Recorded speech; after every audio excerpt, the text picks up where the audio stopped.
crucifixiónes eran comunes en el tiempo del Imperio Romano. Los judíos estaban acostumbrados a ver a la gente crucificada. En estos días se han ahorcado gente allá en Irán. La gente está acostumbrada a ver a ver una horca y que entonces ahí ahorquen al que condenan a muerte. En los tiempos de los romanos era la cruz. La cruz era un instrumento para hacer sufrir al delincuente, al condenado. La cruz no era un instrumento de muerte para que la persona dejara de vivir al poco rato, no. La cruz estaba diseñada para que la gente durara mucho tiempo. Si mal no recuerdo, hay registros de más de una semana. Alguien crucificado más de una semana, sufriendo la cruz más de una semana. Ese era el propósito, que el reo, el delincuente, porque era para los delincuentes malos, sufrieran la cruz. La persona tenía que estar en una posición allí,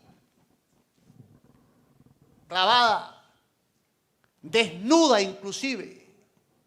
Venían las aves a picarla, le sacaban un ojo, le comían sus carnes, los calambres, los temblores, el frío, la pérdida de sangre. ¡Wow! Terrible la cruz.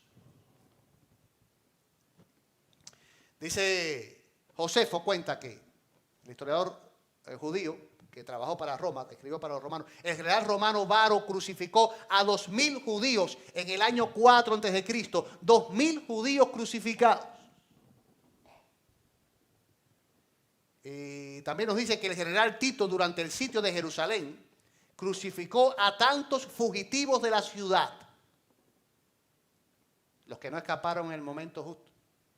Durante el sitio de Jerusalén crucificó a tantos fugitivos de la ciudad que no podía hallarse espacio para las cruces, ni cruces para los cuerpos. No sé si Josefo estaba aquí exagerando, pero lo cierto es que mucha gente fue crucificada. Ahora yo hago una pregunta. Si tantos murieron crucificados, ¿qué tuvo la muerte de Jesús de extraordinaria? ¿Qué tuvo la muerte de Jesús de extraordinaria? Si era común ver a alguien crucificado. La misma pregunta de otra manera, ¿por qué la muerte de Jesús en la cruz fue diferente? Y eso vamos a descubrirlo hoy, o vamos a repasarlo hoy. ¿Por qué la muerte de Jesús en la cruz fue diferente? Y todo comenzó aquella noche. Escucha bien, todo comenzó aquella noche. Jesús había pasado un rato con sus discípulos, habían pasado un rato lindo en el aposento alto, comiendo de la cena, la Pascua. Jesús instaura la Santa Cena que hoy la celebramos. Y ahora Jesús sale del aposento alto con sus discípulos. Sale de Jerusalén, la ciudad de Jerusalén. Jerusalén está en una montaña. Tuvieron que bajar al valle, donde está ahí el valle y está el arroyo del Cedrón. Pasan el arroyo del Cedrón y otra vez suben la otra montaña, donde está el monte de los Olivos. Y ahí en el monte de los Olivos había un lugar estratégico de Jesucristo que solo los discípulos lo conocían y por lo tanto también Judas lo conocía. Llamado el huerto de Getsemaní. Allí Jesús iba. Y ahí en el huerto de Getsemaní, Jesús pasó una agonía terrible. Miren lo que dice aquí la palabra. Puesto de rodillas, oró diciendo: Padre, si quieres, pasa de mí esta copa. Wow. ¿Cuál es la copa a la cual Jesús aquí se refiere? La copa a la cual aquí Jesús se refiere es la cruz. El sufrimiento de la cruz. Lo que iba a pasar en la cruz.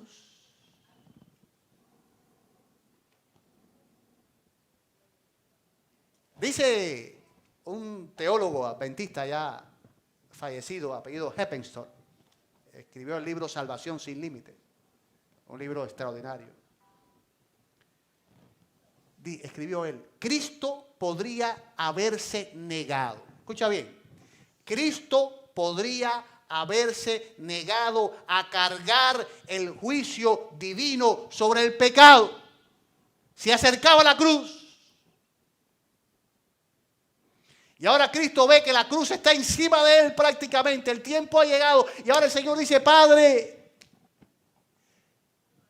¿habrá alguna manera de salvar a la humanidad sin que yo tenga que pasar por la cruz?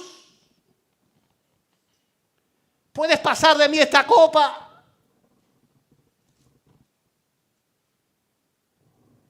Cristo podría haberse negado a cargar el juicio divino sobre el pecado. Dice Heppenstall, entonces todo se habría perdido, porque no habría otra manera. Entonces todo se habría perdido.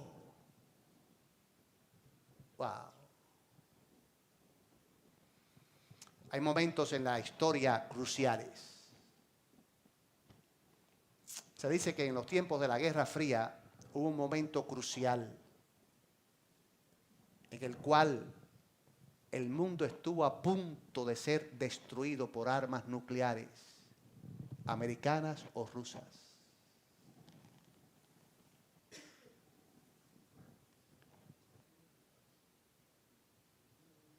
Nosotros no sabemos hoy en día los momentos cruciales que a cada rato hay. Solo los ángeles de Dios. No olvides esto. Si aquí no ha pasado una desgracia, no es porque Putin sea bueno, o porque Biden sea bueno, o porque haya alguien detrás de ellos que los domina y que diga no. Si aquí no ocurrió una desgracia en este mundo, es porque dice la palabra, porque los ángeles de Dios controlan las pasiones de este mundo y porque la voluntad de Dios es soberana y porque Dios no permite que se vaya más allá de. Es Dios quien controla las pasiones de este mundo. O si no, hace rato algún loco de estos que hay en este mundo lo hubiese destruido todo.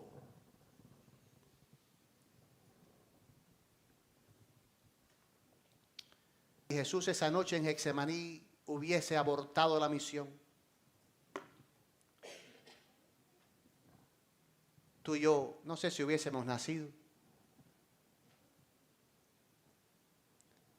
pero por lo menos tú y yo no tendríamos derecho a vida eterna. Perdidos, perdidos, perdidos.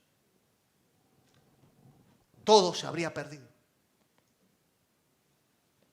Dice Elena White en el libro Conflicto de los Siglos, página 347. Aún después de haber iniciado su misión terrenal, el Salvador, escucha bien, el Salvador, cansado de la obstinación e ingratitud de los hombres, habría podido retroceder ante el sacrificio del Calvario. Habría podido retroceder. Wow. Yo hubiera retrocedido. ¿Por qué tanto sacrificio por esta gente que no agradecen nada? A lo suyo vino y los suyos no les recibieron.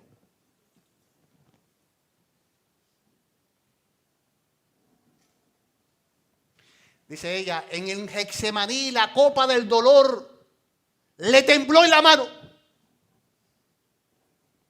Wow, así que estamos hablando de un momento, si hubo un momento clave en los días de la Guerra Fría, más clave fue esa noche en Getsemaní. Ahora yo pregunto, ¿A qué le temía Jesús? ¿A qué le temía Jesús? Yo pregunto, ¿le temería a eso? ¿Le temería a las espinas que le iban a clavar en sus sienes? ¿Le temería a los clavos que le clavarían en sus brazos y en sus pies, en sus manos y sus pies? ¿Le temería a los azotes que recibiría? ¿Le temería a la burla? ¿Le temería al maltrato?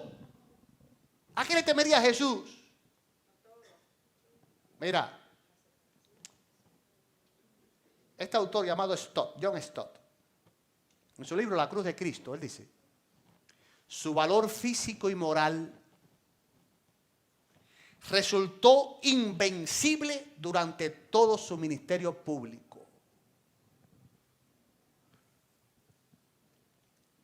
Jesús nunca fue un cobarde.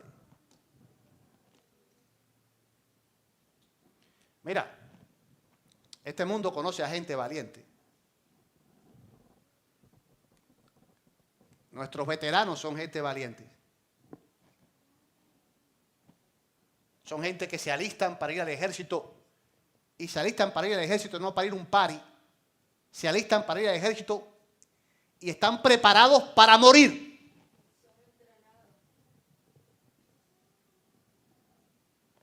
Hay gente valiente.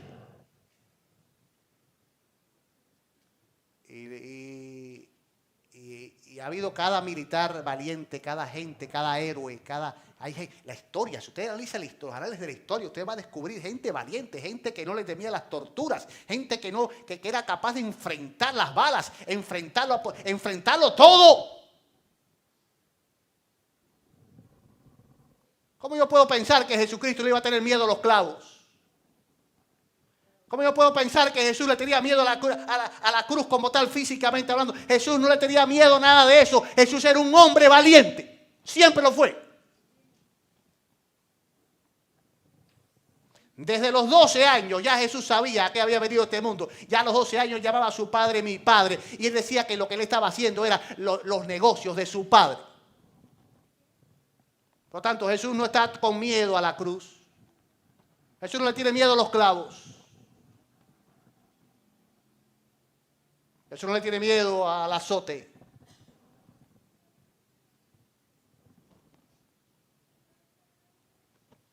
Para entender a qué le temía Jesús esa noche, tenemos que entender qué pasó en la cruz. ¿Qué pasó en la cruz? Dice Isaías que en la cruz el Señor cargó sobre él. En la cruz el Señor cargó sobre él las culpas de todos nosotros. Jesús, cuando fuese crucificado, iba a recibir el cargo, los pecados de toda la humanidad.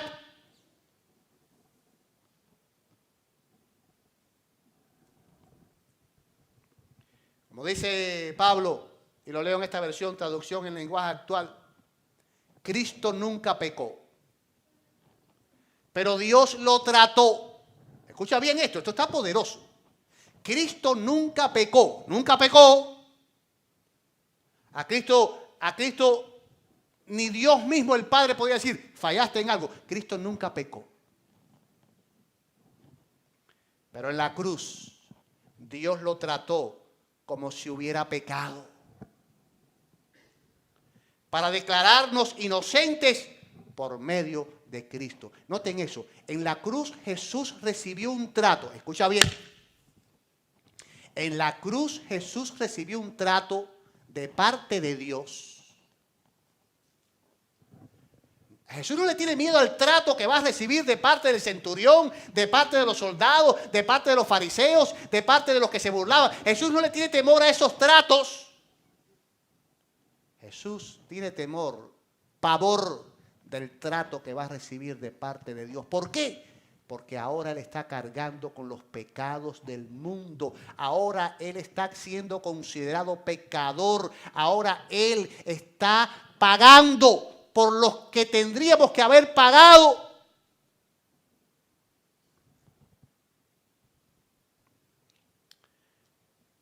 Nuestra rebeldía contra Dios merece un castigo. por lo que Jehová dictó sentencia por el pecado. Pero no la puso sobre las ovejas, Israel y los demás pecadores, tú y yo, que la merecían, sino sobre el siervo que murió en su lugar.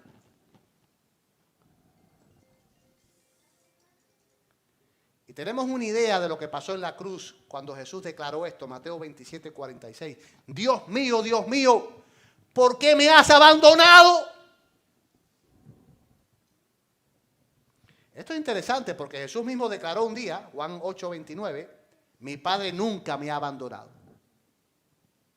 Jesús disfrutaba de la compañía del Padre todo el tiempo. Jesús disfrutaba de esa atmósfera maravillosa. Wow, qué lindo. Tú seguramente recuerdas esos momentos lindos que has tenido con Dios.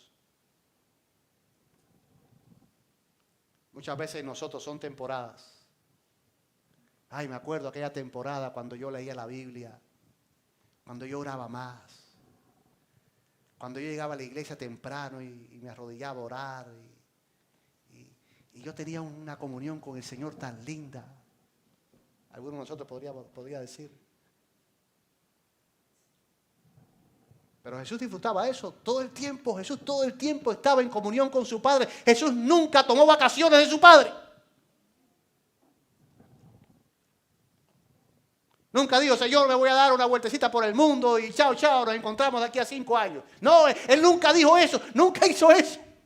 Todo el tiempo Jesús estuvo en comunión estrecha con su Padre.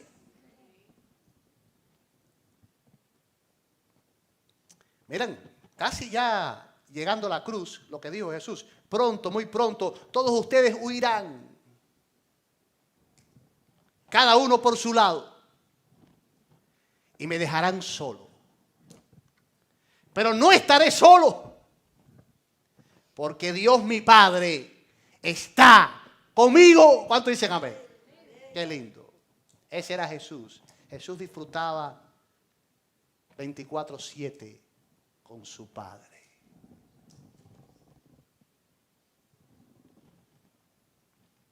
Mira, en la cruz Jesús sintió una separación del Padre que nunca había conocido. Escucha bien.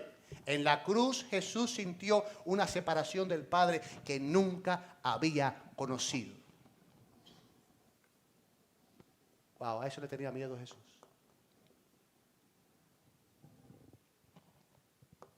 Verse separado de su Padre para él era morir.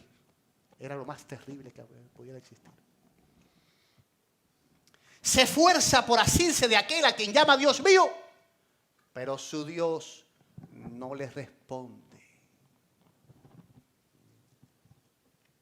Dice Ellen White en el libro deseado de toda la gente, como hombre debía sufrir las consecuencias del pecado del hombre.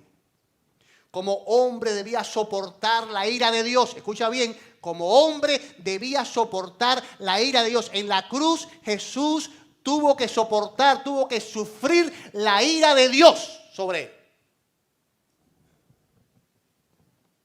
¿Por qué? Si era inocente, claro, porque él estaba cargando los pecados tuyos y los míos y de toda la humanidad. Ahí Jesús estaba siendo hecho pecado. Dios está mirando a alguien que está cargando con los pecados, la transgresión, y tiene que demostrarle lo que eso. ¿Cómo paga? Tiene que demostrarle la paga de eso. Y Jesús ahí estaba sufriendo eso. Ahora, escucha. Mira, grábate esos numeritos que están ahí. 12 a las 15, hora militar. ¿Qué horas son esas? 12 de mediodía, ¿a qué hora? Las 3 de la tarde. ¿Cuántas horas hay ahí? 3 horas. Escucha bien. Día de la Pascua del año 31 de nuestra era. Desde las 12 del mediodía hasta las 15 horas. Miren lo que dice la Biblia. Desde el mediodía y hasta las 3 de la tarde, toda la tierra quedó en oscuridad.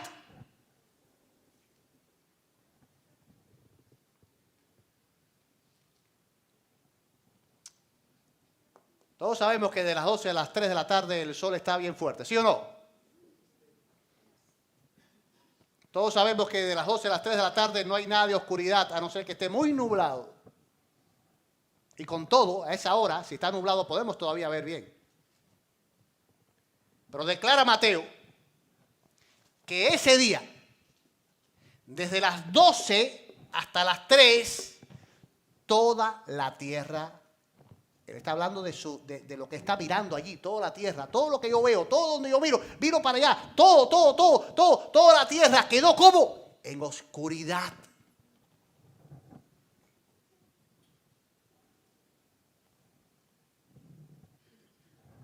Toda la tierra quedó en oscuridad. ¿Qué va a pasar en ese tiempo? Porque Dios apagó la luz. Porque Dios le hizo el switch ¡pra! Para que nadie vea. Miren por qué.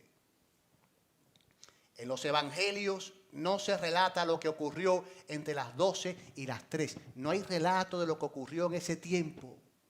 Nadie pudo ver nada. Lo que sabemos, escucha bien, lo que sabemos es que durante esas 3 horas de intensas tinieblas, Jesús sufrió, escúchame bien, Jesús sufrió agonías indescriptibles. Estaba siendo hecho pecado por nosotros, hecho maldición. Estaba siendo herido por nuestras transgresiones y molido por nuestros pecados. Jehová estaba cargando en él el pecado de todos nosotros. Wow. Desde las 2 hasta las 3 Jesús sufrió enormemente. Enormemente.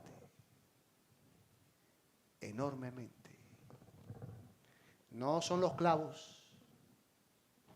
Ustedes saben que a veces hay dolores que sobrepasan otro dolor. ¿Ustedes sabían eso?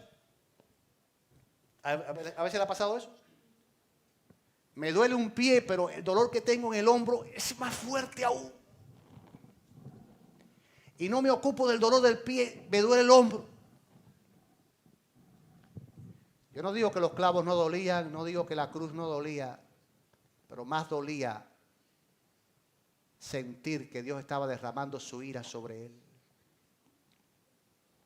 Porque estaba pagando. Jesús ahí en la cruz estaba pagando, literalmente pagando.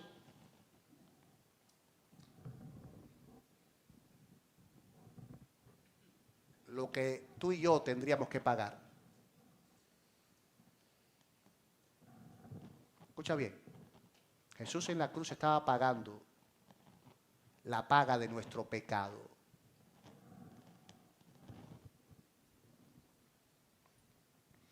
Dice el deseado de toda la gente, página 701, el Salvador en la cruz, se refiere aquí a la cruz, el Salvador no podía ver a través de los portales de la tumba.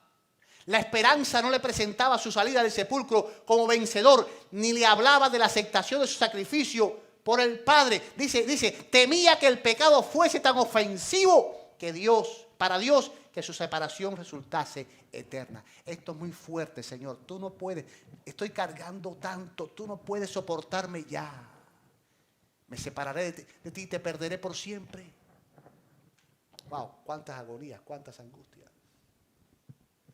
El sentido del pecado que atraía la ira del Padre sobre él como sustituto del hombre fue lo que hizo tan amarga la copa que bebía el Hijo de Dios y quebró su corazón. Leo otra vez esta cita que es clave. El sentido del pecado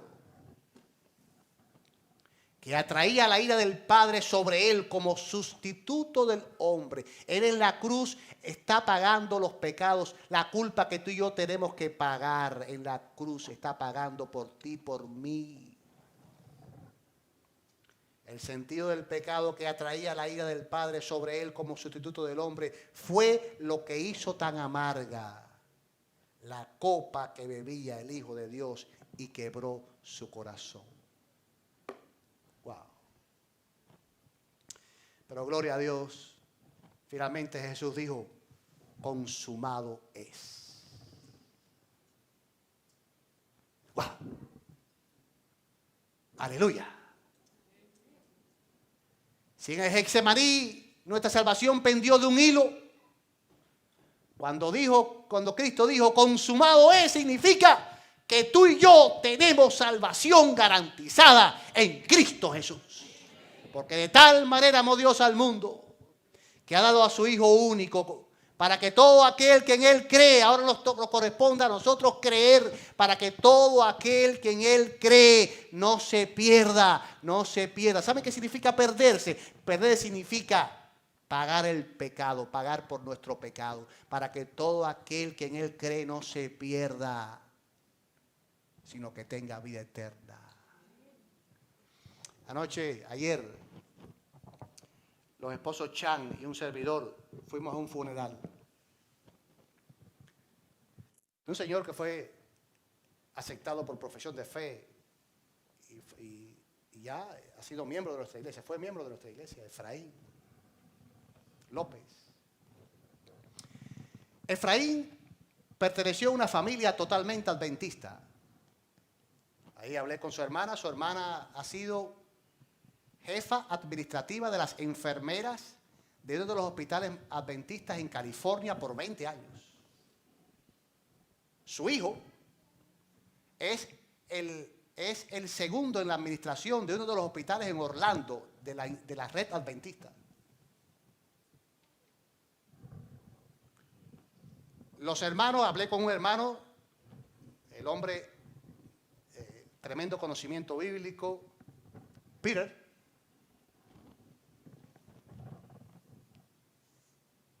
Pero Efraín nunca se había entregado a Cristo. Todo el mundo adventista y bien adventista, integrado, pero él, nada que ver. Tenía un corazón duro para Cristo. Sí, era tremendo padre, tremendo esposo, tremendo ciudadano, tremenda persona. Pero con respecto a salvación, recuerda, usted no se salva porque sea buen padre. Usted no se salva porque sea buen esposo. Usted no se salva porque sea buen ciudadano. Señor, que yo siempre pagué mis taxes. Maravilloso, hay que pagar los taxes. Pero eso no te da salvación. ¿Usted sabe por qué usted es salvo? Porque usted acepte a Cristo. Y punto. Usted es salvo porque entregue su vida a Cristo.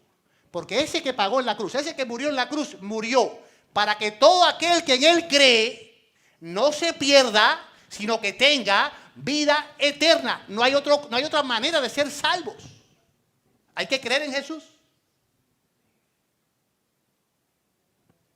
Pero qué maravilloso, un día Ruth, una de las hermanas de Efraín, contactó a Chan y a Luz. Y a su vez ellos me hicieron saber y fuimos a visitarlo al hospital. Porque ya viejito, enfermo, el hombre le abría su corazón a Jesús.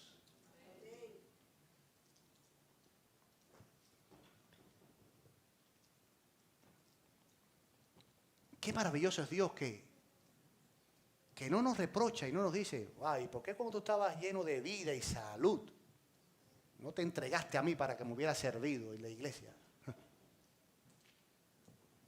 Pero no, el Señor nos acepta aún cuando ya estemos ya todos hechos leña ahí tirados.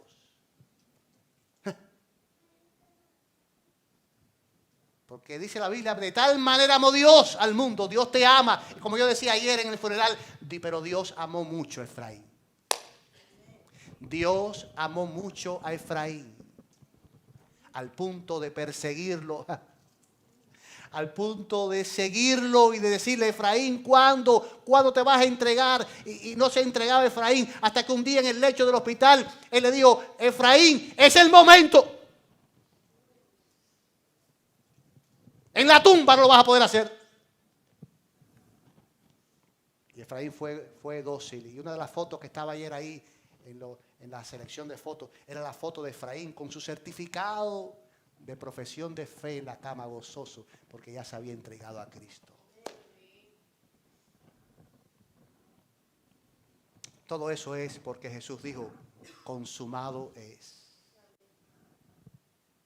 Abrió una puerta, la puerta de la salvación, ¿sabe? Todo eso lo hizo pensando en ti. Gloria a Dios. Y en mí, pensando en nosotros. Jesús fue a la cruz finalmente, pensando en ti y en mí, por amor, por amor, por amor. Y 50 días después, día de Pentecostés, Pedro, lleno del Espíritu Santo, se puso en pie ante una multitud de miles de personas. Esa gente habían venido a Jerusalén a celebrar la otra fiesta, la siguiente fiesta después de aquella Pascua, el Pentecostés.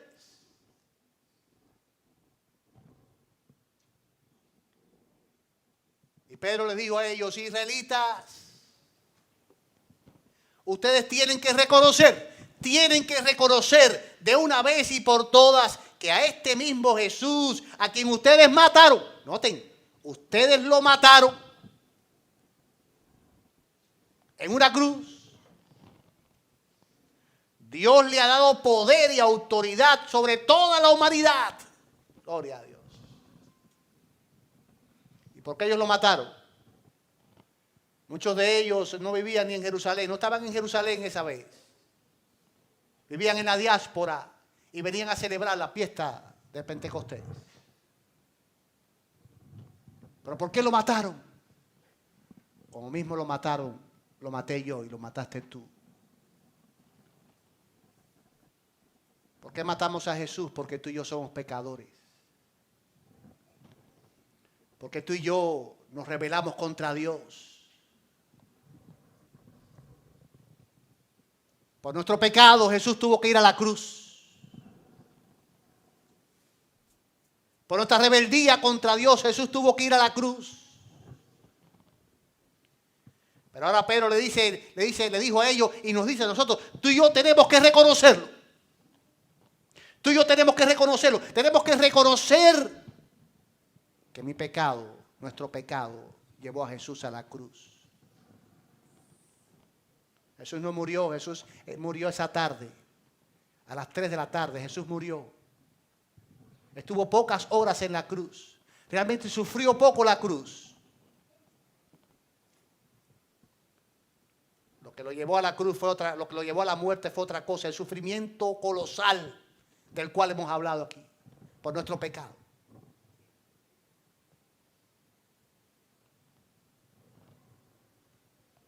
Pero tú y yo tenemos que reconocer por qué Él murió por nuestro pecado, por mi pecado. El pecado no es gracioso. El pecado llevó a Jesús a la cruz. El pecado es pintado graciosamente en Hollywood, por las redes sociales, por la propaganda. Hoy el mundo llama bueno a lo que es malo.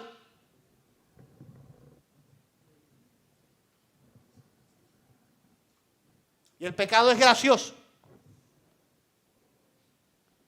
Pero tú y yo tenemos que reconocer lo que es pecado y tenemos que decir, Señor, perdóname por mi pecado, porque yo te llevé a la cruz.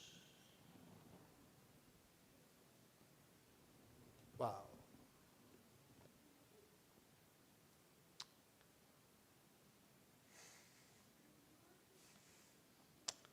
Al oír esto, esa gente que estaba escuchando se compungieron de corazón y dijeron a Pedro y a los otros apóstoles, varones hermanos, ¿qué haremos? Escucha bien, varones hermanos, ¿qué haremos?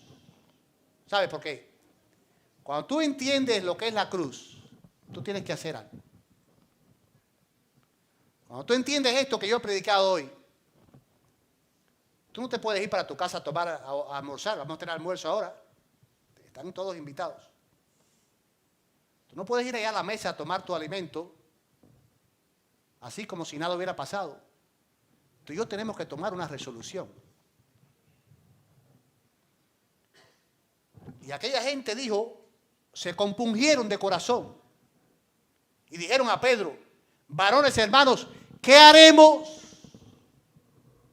Y la respuesta no se hizo esperar. Escucha bien.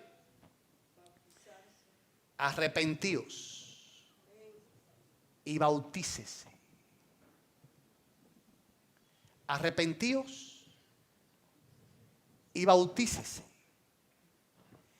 Cada uno de vosotros en el nombre de Jesucristo para perdón de los pecados. El Señor Pedro fue claro. No hay medias tintas. ¿Qué hay que hacer ante una verdad tan grande como la que Jesús murió por mí en la cruz? Hay que hacer algo. Número uno, reconoce que fue la cruz por ti y por mí. Reconozcamos que fue la cruz por nuestro pecado.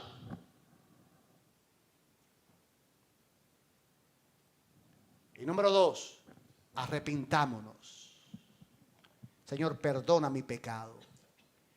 Y cuando habla de pecado no se está refiriendo a actos puntuales. Se está refiriendo al pecado, que es la rebeldía contra Dios.